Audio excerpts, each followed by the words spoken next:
All right.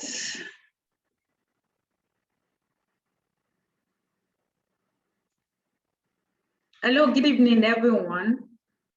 You are welcome to today's facilitation class. We are on week 6, and we really want to thank God for the grace to be a part of today's class. I welcome you all to today's facilitation.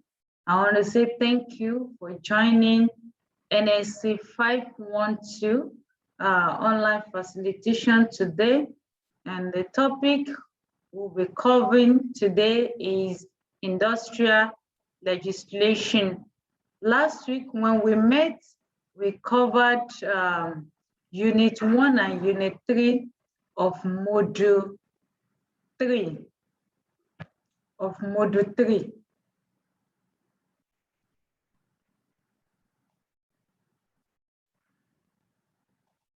Yes, when we met last week, we started Module 3, which has 3 units under it, and we were able to cover Unit 1 and Unit 3.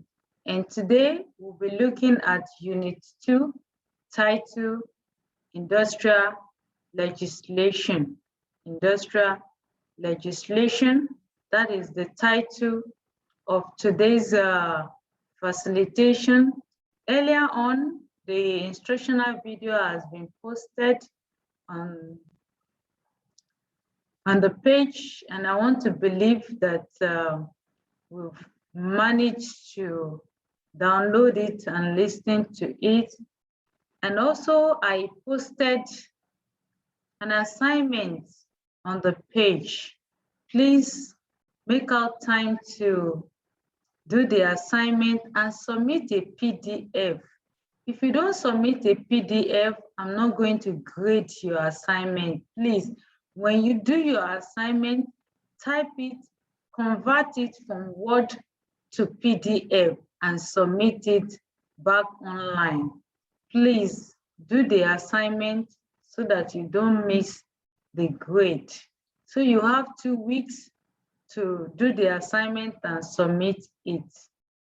Thank you. So again, we are on week 6 in this semester, and this is NSC 512, and the topic we are covering is industrial legislation. And I want to, before we proceed in today's topic, the first week of this semester, majority of us could not attend. I think only one student, if I still remember, only one student or so attended the first week and even the second week. So I want to give opportunity for us to repeat the facilitation for week 1 and week 2. And I'm proposing that we have an extra class this coming Sunday between 4 and 5. Between 4 and 5, please kindly be informed. I'm going to send an email regarding that to us so that we can cover the first week that we miss out. Another thing that I want us to do is to have a WhatsApp group where we can easily chat together. You can post your question, you can ask your question, not necessarily that you have to wait till we meet on Thursday. WhatsApp is one easy way in which communication is made easy. So I need a volunteer as a group admin that can manage that. So I encourage all students to please drop your WhatsApp number on the chat so that I can collate it, and we have a WhatsApp group for this course, just for this semester, NSC 512. After this semester, we are going to dissolve the WhatsApp group. So thank you very much. That's it. So, oh, okay. Thank you, Janet. We have admin. We have a group admin now. Thank you for volunteering. I'm going to be sending you, Janet, please kindly send me an email so that I can forward all the WhatsApp numbers to you. Then you create a group. Then you also add me. I'll also drop my number so you also add me. Then we can. I will. Oh, yeah. Yes. Thank you so much. So you're welcome. Let's go straight to the business of today. I don't know what's wrong with my YouTube.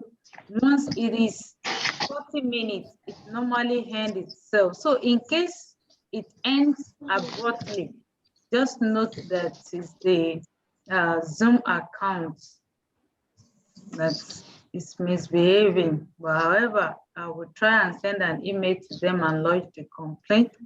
So we are looking at industrial legislation or policy, industrial policy or industrial law or industrial rules or regulation. That is the meaning of legislation. You talk of law, you talk of policy, you talk of rules. Okay, I see hand here. Your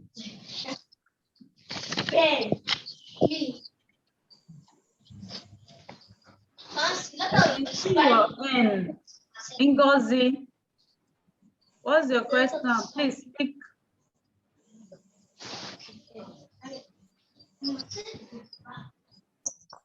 Ngozi, I can see your electronic end up.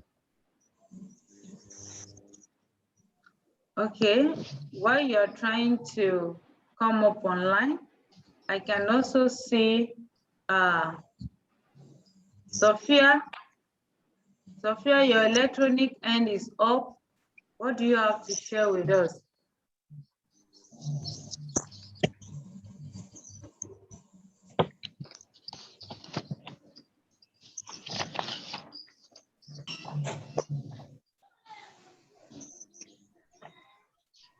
Hello, ma. Okay. You said we have an assignment. Is it the one that we answered last time? No. What we did last time was a quiz. That was not an assignment. I just posted the assignment this week on your student page. Okay, I didn't get it. We are having issue logging into that student page. I think the school ICT will be able to help regarding that. I'm not able to assist on that.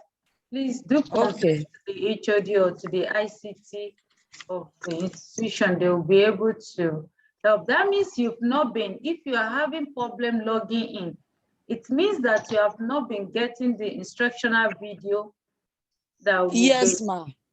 Oh, it's unfortunate. Please kindly complain to the ICT department of the school.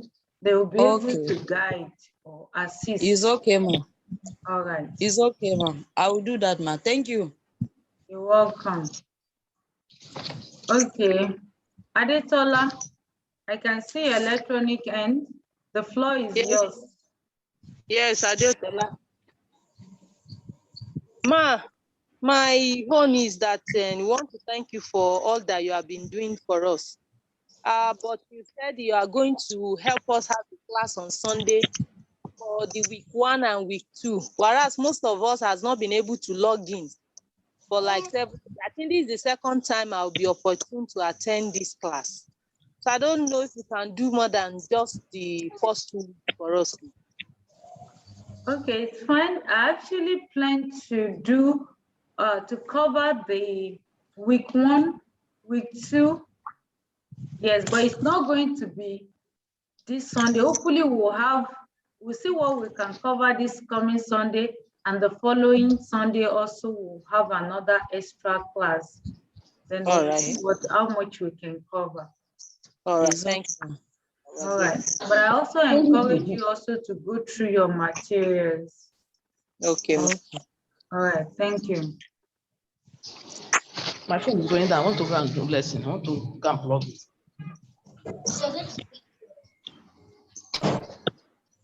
You welcome the papers out. Okay. Titilayo.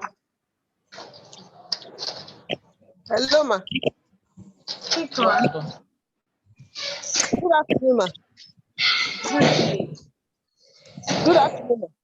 Good day. Thank you very much, ma, for your effort over us. Ma, my question is in connection with that assignment that you gave. Okay. You say we should answer it via a page. I don't really know the page. Okay. You have a student page. Yes, I've opened it and I've seen the assignment there. Yes. So where are we answering the question? Okay. You are to answer the question in your, if you have a laptop, you answer it there, you type it and you convert it to PDF. Then you attach it under assignments. Okay. But she can still type it after clicking on reply to that very question. Click on reply, she can still type it there. Yes, you can type it direct. In fact, that is even the best. If you can do that, that is more easier for me. Yes, ma, me too, I'm aware of that, but I didn't see the reply there. That's why I became confused. Okay, now you are clear. Yes, ma. All right. The name and the phone number is for our WhatsApp group. We want to have a WhatsApp group where we can have a kind of chats before the Thursday meeting. On the WhatsApp group, it's more easier for most of us to ask a question, and you can also connect your friends or send your colleagues who are also offering this course. With email, most of us don't get chance to check our email, but with WhatsApp, it's more easy. Then we'll continue the interaction or the facilitation even via WhatsApp. That is the essence of the names and the phone number. Thank you. All right. Okay. Buna. Hello, ma. All right. The floor is yours. We can hear you. Good day, ma. You're welcome. Thank you very much. This is my first time of joining. I've been trying to join ever since, but I've not been able to join. But I thank God today. Though I've been going through your recorded instructional video. I've been going through them from the first to at least the 5th one.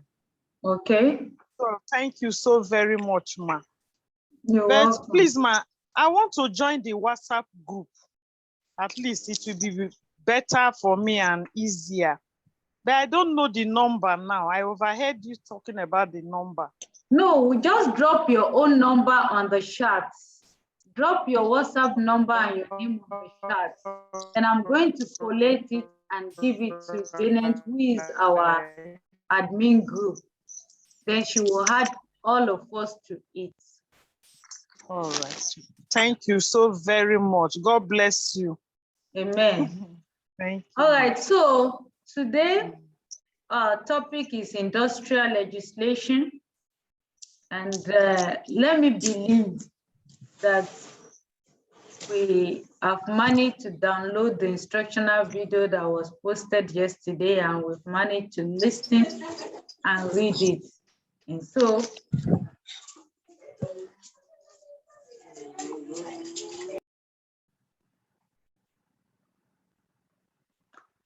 for that reason, I would expect more feedback from the students. So let me hear your thoughts on what you understand by industrial legislation. To speak with one voice against police mistreatment and brutality.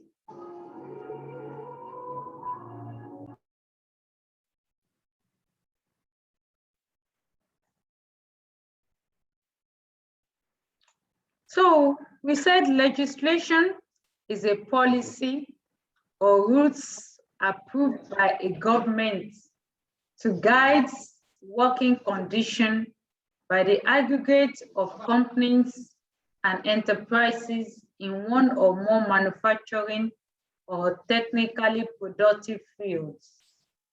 It simply means that legislation is a law, as I earlier said, that is set up to ensure that employers comply with the rules and regulations established to ensure safety of workers in any organization. That is the simple definition. And in the learning goal, part of your learning goal is to be able to explain the meaning of industrial legislation. So in case it comes out or you meet it anywhere, just understand that industrial legislation is a law that is set up to ensure employers comply with the rules established to ensure safety of workers in any occupation. And so it is also important to note that everything has history. So we look at the historical development of industrial legislation. Industrial legislation, who among us has been able to download or wants to give us a summary of, before I continue to talk, who wants to share with us what he or she understood by the topic industrial legislation? I see your hand, Adebola Janet. Yes, ma'am. The historical development of industrial legislation. As a burning desire to have full liberation of workers in industry, they were used as slaves before the advent of industrial legislation. That is, the industrial legislation developed as a burning desire to have full liberation of workers in industry that were used as slaves before the advent of industrial legislation. That means before this industrial legislation, the workers, they are a slave before. So they bring industrial legislation in so that they will not be used as slaves again. The oldest international body in modern times concerned with global health and safety of people at work is the International Labour Organization. This organization was founded in 1919 under the legging of the nation. So in Nigeria, public policy that effectively control occupational hazard was not enacted until 1960. The Mining Safety and Health Act of 1968 was the first legislation that scientifically requires certain prevention program for workers. So the National Institute for Occupational Safety and Health was established by the Occupational Safety and Health Act of 1970 and is a part of the Center for Disease Control and Health Prevention. That is the historical development of industrial legislation. So we now have the types of industrial legislation. We have three types, which is protective industrial legislation, labor relation legislation, collective agreements between union and employers. So the protective industrial legislation is the types of law that deal with regulation of maximum hours of work and minimum wages for women and youth, regulate hazardous practice affecting employee, and also guarantee employee compensation for industrial accidents.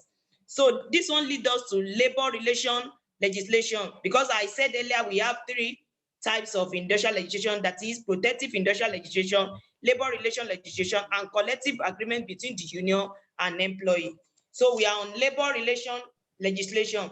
Both the federal and state labor relation law guarantee a worker-free association in the union.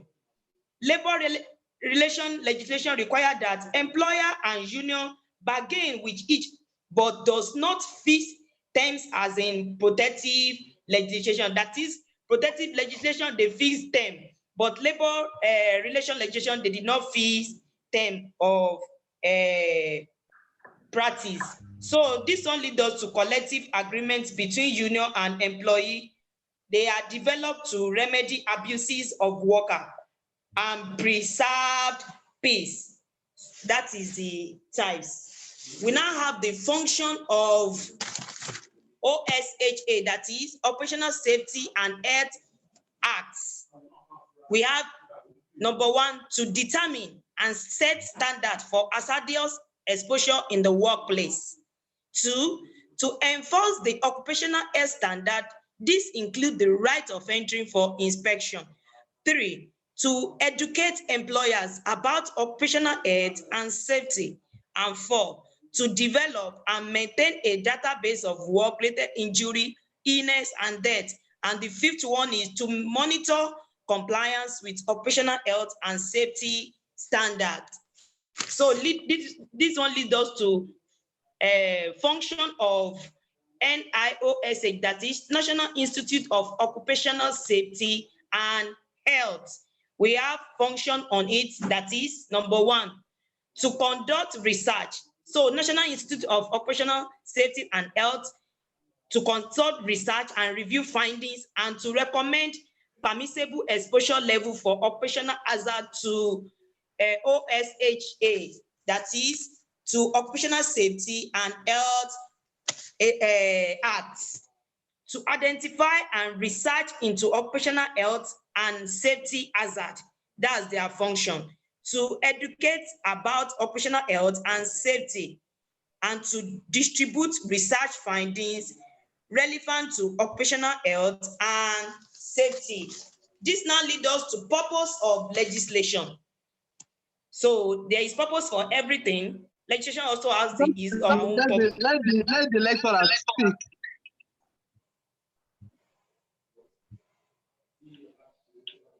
Continue, Janet. The purpose of regulation is to reduce the number of job-related illness injuries and fatality rates by requiring employees to establish a safety workplace and health program to ensure compliance with set standards by Occupational Safety and Health Administration Acts. We have the basic obligation. Each employer must set up a safety and health program to manage workplace safety and health to reduce injury, illness, and fatalities by systematically achieving compliance with Occupational Safety and Health Act standard. So, should I stop, ma? No, continue. This leads us to basic obligational program. We have 5 basic obligational programs, which include 1, management, leadership, and employee participation, hazard identification and assessment, hazard prevention and control, information and training. Last one is evaluation of program effectiveness. So we have industrial legislation in Nigeria.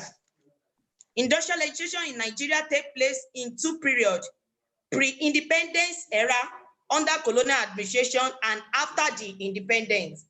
The most significant change was the coming into law of the Factory Act of 1990 on account of the deficiencies of the Factory ACT of 1958. In 1990, the following areas were covered in the Factory ACT, that is cleanliness, overcrowding, lights, draining of floors, and sanitary accommodation. We have the Industrial Health and Welfare Center, that is IHWC. In this one, every industry, irrespective of the site, is required to provide a contiguous unit, if possible, an industrial health and welfare center. This should embody operational health service unit, toilet facilities, a restaurant, canteen, or snacks bar, and restroom. So this now leads us to compensation law of 1990, the Women Compensation Law of 1990. Employers' liability for compensation for death or incapacity resulting from accidents, which incapacitate the worker for a period of 3 consecutive days. Compensation in fatal cases, this will be equal to the sum of 42 months earning. Compensation in case of permanent total incapacity shall be equal to 44 months earning. Additional compensation of 1/4 of 44 months earning where an injury results in permanent total incapacity of such a nature that the injured workman must constant help of another person. Medical assessment to be appointed for elimination of degree of disability. So this compensation in case of temporal incapacity, we have full salary for each compensation for first 6 months, half salary for first 3rd month, and 1/4 salary for 15 months. Should I continue, ma'am? Yes, please. We have legal protection in nursing practice. Laws and strategy are in place to protect the nurse against litigation. Good Samaritan Act. This one protects the nurse when giving help in the sense of emergency. The Nurse Practice Act and Standard of Practice is a major legal safeguard for nursing. We now conclude by the unit describes some of the legislation effected to protect the health and safety of workers in an operational setting. Regulation relating to operational health are necessary, considering the fact that the goal of operational health is to increase the span of the healthy life of working population by promoting the highest degree of physical, mental, and social well-being of workers. Regulation, therefore, is required to ensure implementation and enforcement in all industry. Thank you, ma'am. Thank you very much, Janet, for that summary or the contribution. We really appreciate. Please, let's give Janet electronic clap. Please, let's give her a clap. Thank you very much. We see that, let me quickly share my experience with you. I was working in an industry before. To be precise, I think I was, okay, let me just leave the company. You know, part of the rules of this company is that you have to wear a safety boot. You have to wear a safety boot. And you see, you wonder, as a nurse, why do I need to wear a safety boot? It's a rule. And so, and when you are at work, you have your overall supervisor that goes around to inspect whether you are wearing your protective equipment, gadgets. So all this is to ensure that employees do not unnecessarily expose themselves to danger or to hazard, which will cause the employer to spend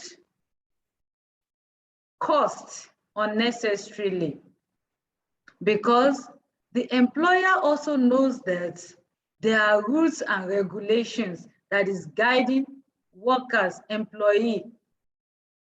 And so if anything happens to the employee, the employer knows that he has a full responsibility on that employee. And so for that reason, there has to be a kind of monitoring to enforce compliance.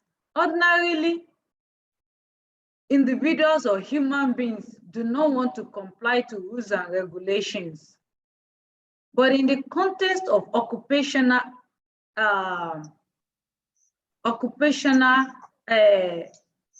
issue, it is very important, because when an employee exposes his or herself to danger, it's not only affected, the employee is not only affected, but the employer also is affected, because the employer also will now have to pay for service that is not rendered. The employee will have to be paid salary, even when he's not doing the work.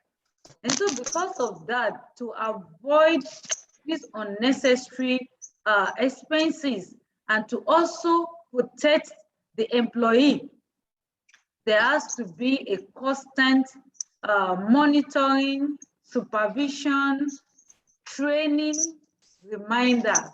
So it is important that we understand the employers train his employee so that they understand what needs to be done and how it should be done. It's very, very important. So as nurses, we also know that we also have laws. We also have laws that guide us. So just as in every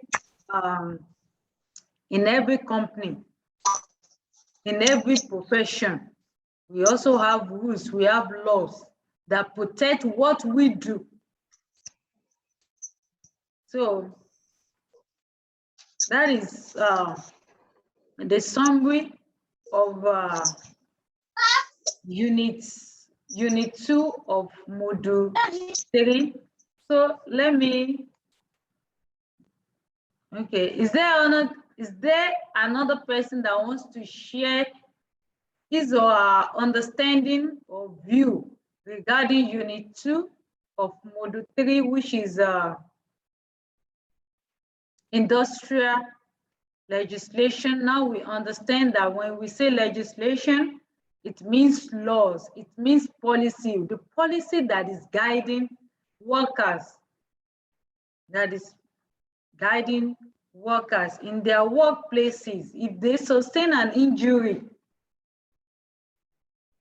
what will be done? Now you understand how things have been done. So we also have a body that is overseeing or that is also checkmating even the employer. So it is important that we also do not become negligent in our duty, in our work, and expose ourselves unnecessarily. So any question or contribution? Yes, ma. I have a question, ma. Good evening, ma. Good evening. Ma, with regards to this class, thank you so much for the strength and energy you put in. So my question is regarding these legislations. Is there anything like a law that a worker can quote? Because I've noticed that some private institutions don't adhere to this law. The workers are exposed to all sorts of hazards. They don't provide like protective wears and all that.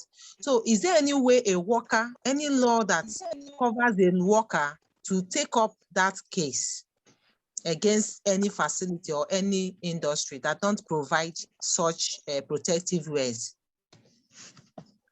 Yes.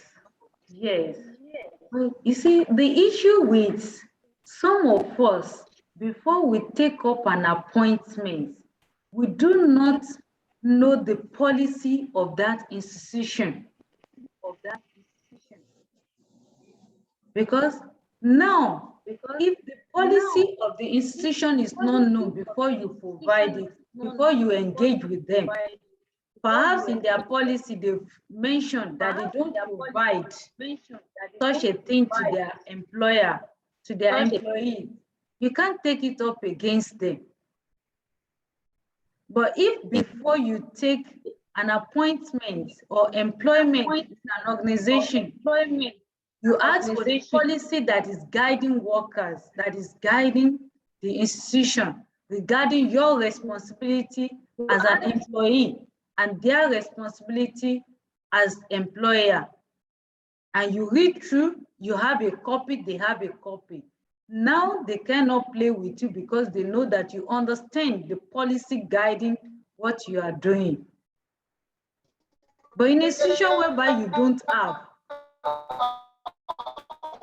or you don't know the policy of the institution, how do you hold someone, how do you hold something against someone? You understand? Yes, ma'am. That is the issue. So what you first need to do is to find out from the management, what is the policy of this company regarding the safety of workers. Let them provide. If they don't have one,